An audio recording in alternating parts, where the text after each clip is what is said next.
So from here, I want you to go onto your hands and knees for me. Yep. Perfect. In the tabletop position, we're going to start in the cow position. So I want you to bring the eye line towards the ceiling for me, as well as sticking that tailbone up to the ceiling, almost like you're creating a U. From here, I want you to tuck that chin all the way under. Yep. So that your chin is towards the chest and you're tucking that pelvis towards the head, creating an angry cat.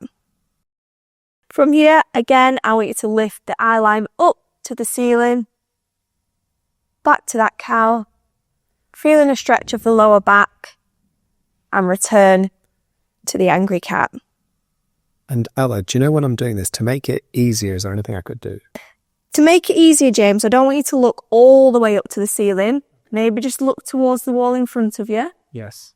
Feeling a lesser stretch of the spine, but again, it's still rotating each vertebra.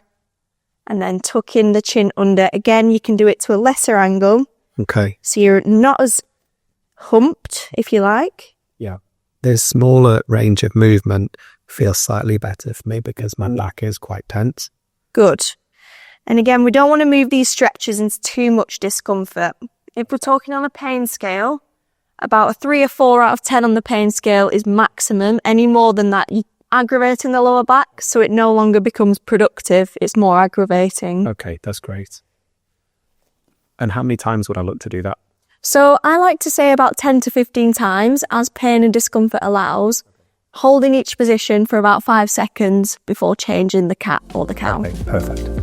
If you have any questions or queries, please leave them in the comment section below.